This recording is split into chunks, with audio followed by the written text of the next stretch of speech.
Welcome to Changing Higher Ed, a podcast dedicated to helping higher education leaders improve their institutions.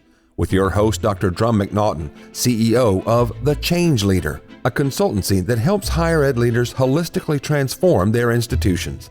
Learn more at changinghighered.com. And now, here's your host, Drumm McNaughton. Thank you, David. Today, we welcome back Sonny Ramaswamy and Selena Grace, President and Executive Vice President of the Northwest Commission on Colleges and Universities. Sonny has a long career in higher education and government service, having served as Dean of Oregon State's College of Agricultural Sciences and multiple other places.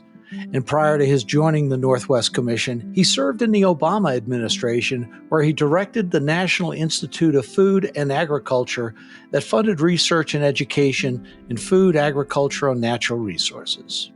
Selena Grace has been with Northwest Commission since 2020, and before that served as Vice Provost for Academic Strategy and Institutional Effectiveness at Idaho State University and Chief Academic Officer at the Idaho State Board of Education. Now we join our conversation in progress, where we start to talk about how Northwest is innovating multiple ways in accreditation. I want to know what's the latest and greatest from Northwest, where you see Northwest going, where you see all of accreditation going. Yeah. Well, really, Selena is a leader. And she worked with Brigham Young University, Idaho, and Ensign College in helping them think this through. And obviously, we had multiple conversations at the commission with our commissioners. We don't do anything on our own saying, okay, we're going to go out on a limb and do whatever. When you say working with Brigham Young, Idaho, you're talking about the accelerated bachelor's degree. Right. Okay, Yeah. Thank you. That's the one. And I want to give you a little bit of context as well. And as I shared an article with you that we wrote, Selena and I wrote, in our newsletter, The Beacon, and your listeners might ought to go ahead and check it out. It's nwccu.org/beacon and see what we've got in there. We have a lot of wonderful articles written by many different people from across the United States. And in it, we've given a sort of a historical context. There's a history to this whole thing, where we've come from 100 years plus ago. Literally, the 4-year baccalaureate model that we have in America came about because of pensions and workload for professors. That's where it came from. Because Interesting. TIAA needed to get a definition of what the workload is and what pensions are and things like that. That's where it comes from. And then it got basically set in stone. And then here a few years ago, Bob Zemsky and, UPenn and others started asking these questions. Is this really the right model? In fact, even the Carnegie people who invented this whole 4-year baccalaureate degree started questioning the premise of it. And so here we are today. And we ended up getting this proposal from our colleagues at one of our member institutions, Brigham Young University. And like I said, Selena really took this on as a project and worked with them very, very carefully, very closely. And then, we had many conversations internally and with our commissioners, as I said. So we said, okay, we approved it. It's a pilot. And we didn't want to just jump into it willy-nilly saying, okay, open this up to everybody's uncle and we're going to all be happily moving forward. There's also what's called the Bologna process, all these different things that are going on across the globe, And again, there's a lot more detail that we've provided in that article that I referred to in the Beacon itself. But that's where it comes from. And the intent really is this is one more, this accelerated baccalaureate program, like competency-based education, like direct assessment and things like these are all different types of innovations that are being invented to revitalize what we do in higher education as well. And it comes down to that. It is revitalization of what we've been doing in higher education. And here we are as an accreditor. We decided we're going to make this determination that we're going to approve this and we move forward. And right now we're still waiting for the data to come in. And Selena is going to work with a third party here to come in and review these data, to give us some input on what has happened here with these two institutions. And now, following our lead, now Higher Learning Commission has said they're going to do it. And it was written up in the Chronicle and other places. And New England Commission on Higher Education has also provided some guidance and things like that. I think it's going to open up, and other accreditors are going to follow suit. Other institutions are going to follow suit as well. Yeah, I think what really prompted this was the institution's hard look at who their students were and how well they were and were not being served. And so understanding, again, their unique student mix and demographics, and were the degree paths that they were offering meeting the needs of the students? And their answer was fundamentally no. They could see clearly that they had a lot of students stopping out, dropping out, and so, how could they rethink and be innovative to better serve those students? It was an iterative process. We'd been working with them for a number of years on their proposal and what they were seeking to do. And I think to Sonny's point, we want to support innovation, but again, we want to protect the students. And so the unknown with all of this really is, how will students actually be able to go on to graduate school if they want? How will it impact those professional programs or job placement? And will it? And will it not? And so having some of that assessment and assurances that student learning is happening at the disciplinary level within those degrees is really important. And so we've set some parameters, some interim checkpoints to monitor the institution's progress. You can imagine that we've had high demand, like, well, we want to do that. They're doing it. We want to do it. So lots of institutions and state systems have said, well, we're going to approve it and we want our institutions to do it. And we've said, well, hold on a second. It's really important that we assess impact and that we understand what that impact will be. And frankly, that takes some time. And so while we are supportive of that innovation, we want to do no harm to students. And so ensuring that this does support students in the right way is really important as a part of that process. And then there are also those out there who are like, we can't change what is traditional, right? The bachelor's degree is sacrosanct and we are not going to change it. And if you're going to do it, you have to call it something else. And maybe we do ultimately. Maybe it has to have another name. But to not be willing to give it a chance, for Sonny and I, in our internal conversations, even with commissioners and other staff, is why not? Why not try, knowing the history of the bachelor's degree and knowing the external demands that our students face and the different demographics of our changing students? As part of the due diligence that Selena referred to, I mean, this has been going for several years, not something that happened overnight. I mean, it was an iterative process. As part of that due diligence, we also reached out to other accreditors. I'm talking about the programmatic accreditors. What are they thinking? We went to the SHIOs, the State Higher Education Executive Officers. We went to the Federal Student Aid Office, asked them, what's the impact on Pell Grants and things like that? We went to the Accreditation Office at the federal government level.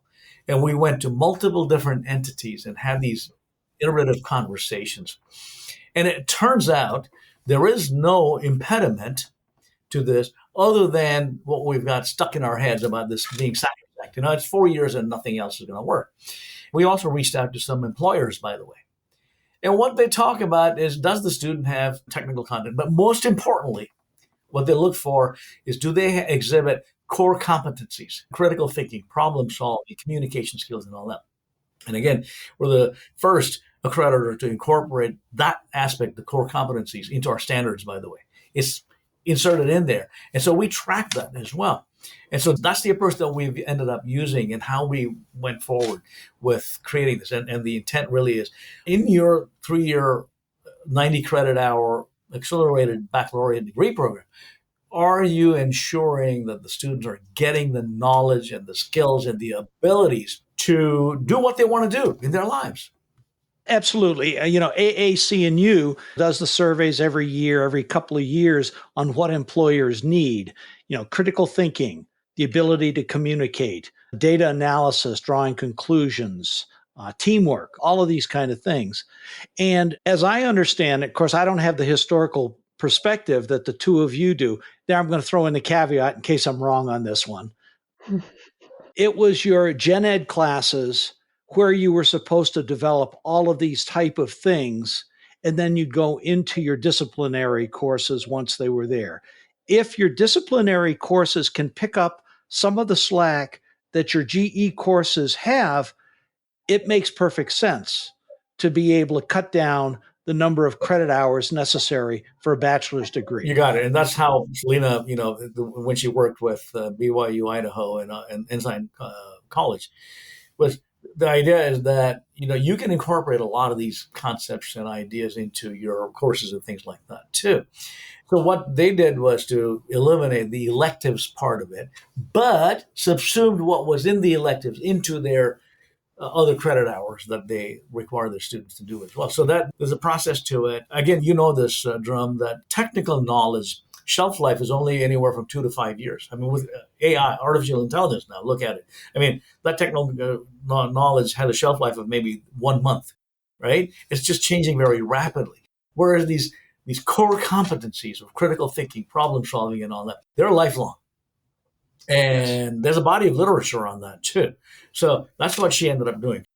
Yeah, I would just add, Sonny keeps touching on this term core competencies. So we use that somewhat synonymous with what has historically been considered your general education, right? General education is more than just exposure to those fundamental core competencies like critical thinking and those other elements, but it's also intended to give some broad disciplinary exposure to students.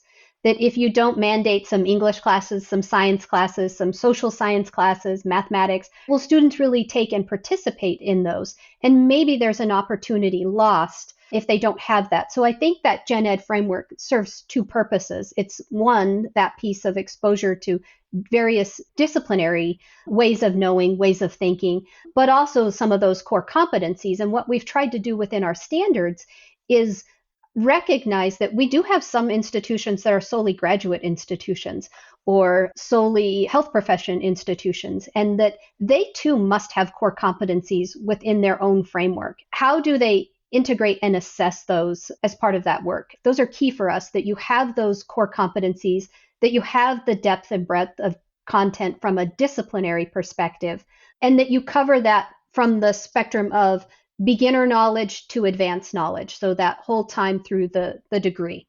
And that integrates very nicely with how you should be assessing student learning outcomes, introductory, advanced, mastery. So it's That's a right. very natural thing. So if you're going to a 3-year degree, introductory the first year, advanced the second year, mastery the third year, it makes perfect sense. So if I can put in a pitch at our annual conference coming up in November here in Seattle, Washington, we will be focused on offering workshops on assessment and learning outcomes and things like that. So we have experts from across America coming in to help us offer those. And the most recent issue of our newsletter, The Beacon, there are articles related to learning outcomes and assessment. So some of the experiences some of our institutions have gone through in developing and deploying that as well. So yeah, thank you. And if we're doing commercials, I'm going to throw one in as well, because when we come out and we work with institutions about accreditation, we typically see there are 3 areas that they usually fall down on. One is independence of governance. That's a huge one. Yep. So we work with the boards. The other has to do with strategy. Are they headed down the right thing? Are they mission driven, et cetera, et cetera? Mm-hmm. And the last is always program assessment and review. It's the student learning outcomes. And one of the things I'm very fortunate on my team is I've got somebody who's gone through the WASC Assessment Leadership Academy. It was incredible. I know you guys have got something similar to that as well. Correct. Yeah. So the next thing we wanted to talk about a little bit was micro-credentials and certification programs. HLC recently hired a good friend of mine, Melanie Booth, to start looking at how do we assess quality for that. But I know this is something you guys are been talking about and even doing for a while. Yeah. So as I said, earlier, you asked a question about innovations and things like that. And I said these are generated by the institutions. And the platform that we use, the medium that we use for those is really our substantive change process. And so anytime any institution wants to come up with an innovative idea, they want to experiment. They want to test something. And so it lends itself, whether it's a micro-credential that they want to offer or an experimental setup where they want to do a certificate program utilizing, let's say, competency-based education or direct assessment or something like that, right? Those are all the approaches that one might want to use as well. So we do that as appropriate. My colleague Selena and the others will review and go through this process of making sure that they're meeting all the requirements. Selena, for example, has a portfolio of 30 institutions, and she works with them very, very closely. Again, going back to the idea, we don't want any surprises, right? And because we're constantly in touch with our institutions, anytime they come up with an idea, hey, I want to test this. What do you think? Selena says, yeah, let's try it, but submit a proposal to us. It needs to have these elements in it, and then we'll look at it. There's an evaluation process and things like that, too. As part of this evaluation of the substantive change proposals, there may or may not be, depending on the complexity and what is being proposed, of a follow-up in a year or whatever. Those also happen as well. So that's part of the context and how we do this. We have a lot of interest, as you know, in non-credit credentialing and things like that, too, particularly when it comes to workforce development. And so, again, these are some of the things that we're working on. We're hoping to come out with some additional opportunities for our member institutions, and for that matter, across America, of these non-credit type approaches and evaluations and accreditation and all that, too. Yeah. I would just add, I think the big unknown is people's concerns about oversight for quality, right? Lots of institutions are doing this, but who's ensuring that the programs, the micro-credentials, those offerings have a level of quality assurance? And so really that's what we're looking at internally, is how do we integrate that within our processes in a flexible and expedient way, right? Because those things need to happen quickly to meet demand.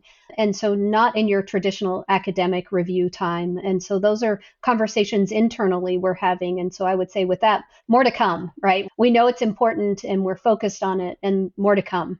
And I think that's especially critical with all the workforce development work that needs to be done and that you're doing as well to bring one of these credentials into place. It's got to happen more closer to the speed of light than it does the speed of academics. Yep, absolutely. So, Sonny, you touched on something that I want to highlight is competency-based education.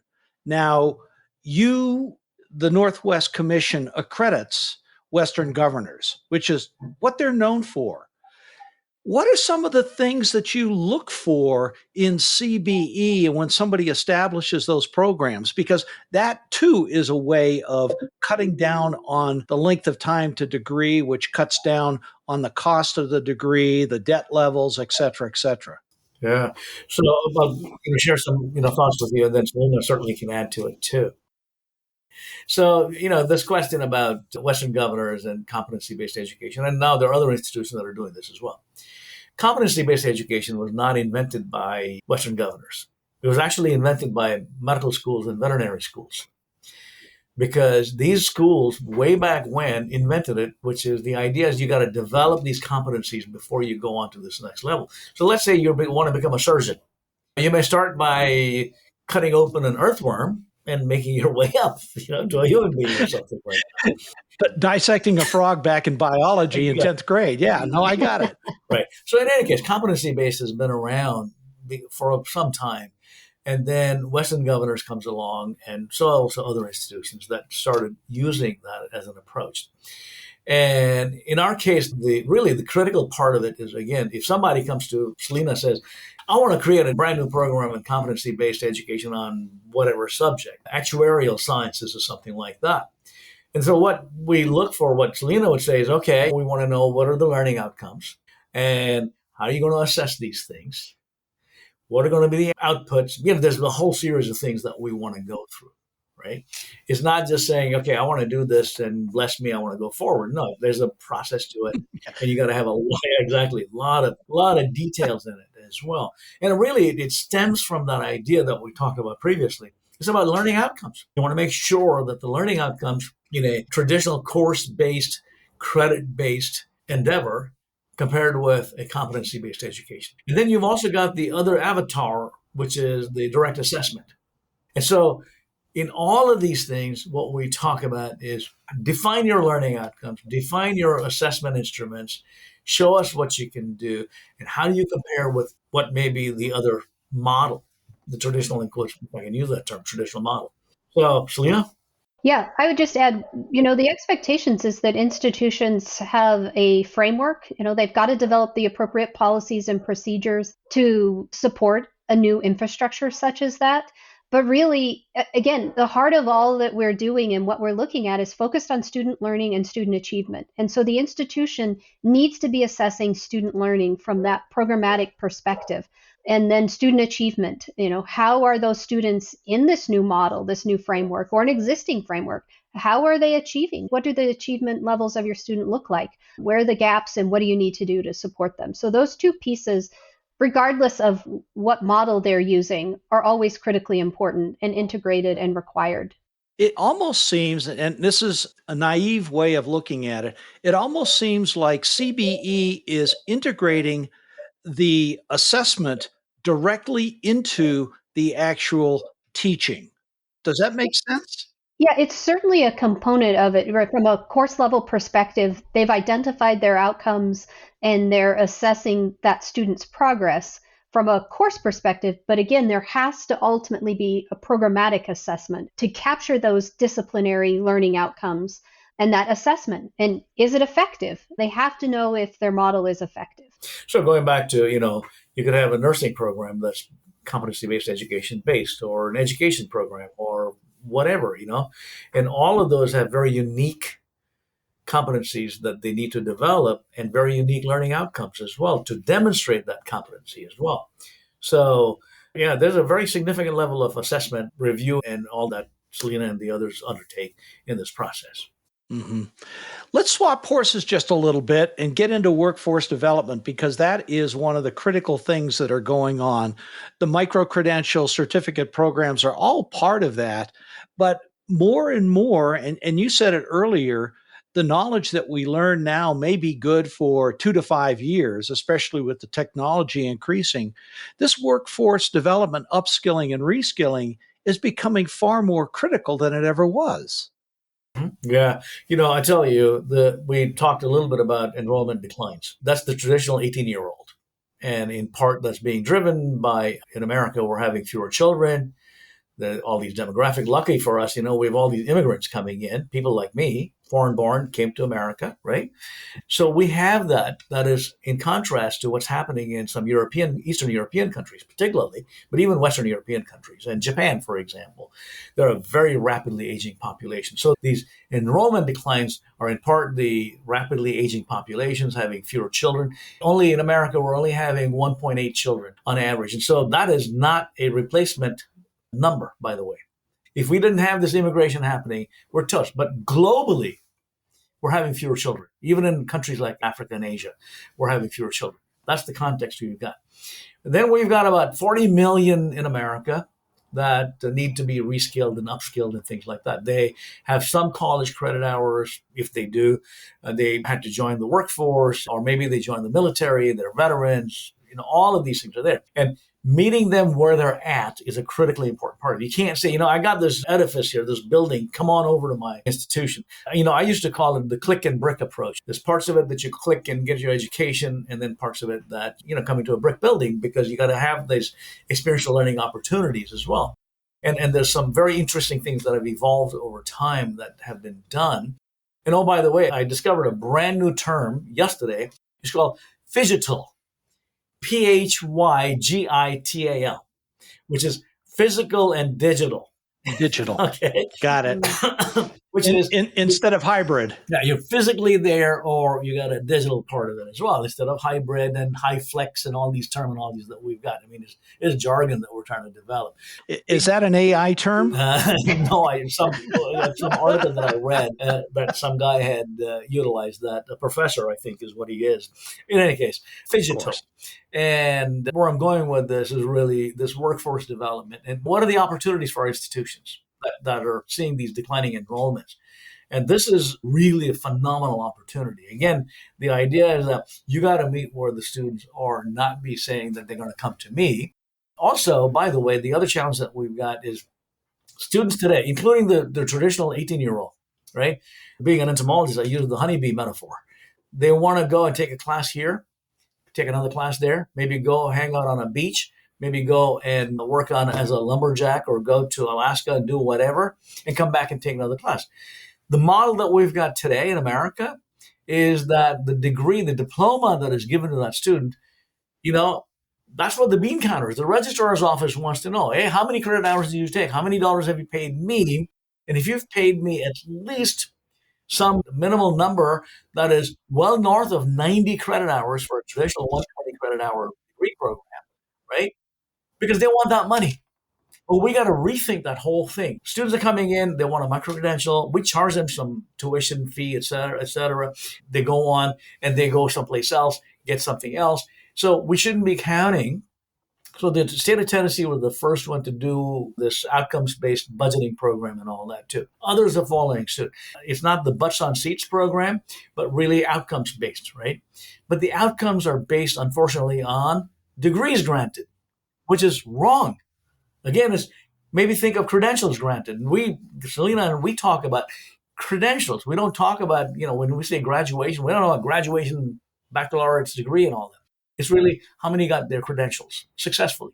If a student comes to me only exclusively for wants to get about 8 or 10 certificates and micro-credentials that they want to stack on, should your institution be willing to look at that stack and say, you know what, this makes sense for what I refer to as a baccalaureate degree?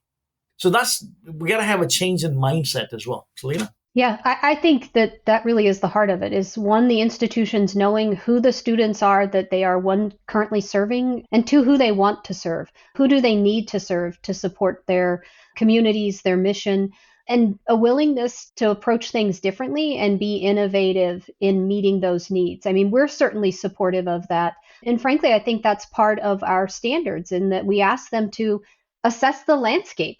What does it look like? What are the risks for your institution? What are the opportunities that you know, and assess those? And then that you're supporting the students. And we recognize that a credential and a success for a student looks different dependent upon what that student is seeking to do. And it's not always earn a degree, earn a traditional degree. It's often upscaling. I need a few classes. Now I can get a better job. Now I can get that promotion. And so those are successes, and making sure that we recognize that based on the institution and their mission. I think those are really important for us as an accreditor. Well, I'll give you an example of a conversation I had just last week with one of our colleagues. And that individual's son served in the United States Armed Forces and wants to go on to do other things, right? We got all these insane approaches to how we do what we do in our colleges. It's all set in stone. They're not willing to, at least the ones that he went to, were unwilling to go ahead and think of a different approach to this. So you see this happening. These students that want to get upskilled and reskilled and things like that. We got about 5 million veterans that fought for us in these wars in Iraq and Afghanistan and other places. And yet we're unwilling to go ahead and meet them where they're at and help them get to a better spot. And that's what this is all about. We got to figure out a better way of doing this. Oh, I so much agree with you. And I'm one of those veterans as well. So thank you. Yeah. My pleasure. So in 3 minutes or less, what's the future look like for higher ed for accreditation? Yeah. Well, I think it's awesome. What limits us is our imagination or the lack thereof. That's what it is. We got to demonstrate the value proposition, right? We talk about this is a knowledge economy. You ain't going to get no knowledge if you don't have these institutions that are providing that knowledge. What that knowledge is in the form of and how you deliver it, what the platform is and things like that. We need to be really thinking of innovative ways of making sure that we're offering it. And from our perspective as an accreditor, bring it on. We'll help you. We'll think this through with you. I think that's the critical part of it, is that imagination or the lack thereof that's really important.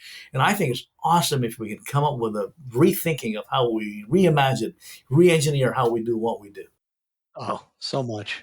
I would just echo, I think it's exciting. I think there may be some sentiments out there of doom and gloom, but I think it's exciting. We have an ability to continue to transform individual lives.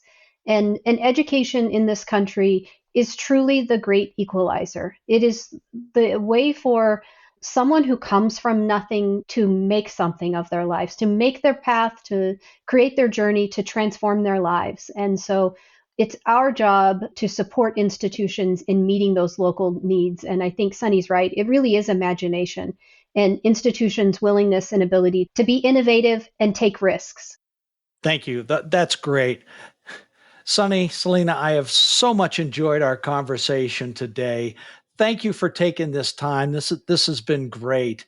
As we always do, 3 takeaways for university presidents and boards. Use your imagination, take risks, and let us help you help yourself. 100%.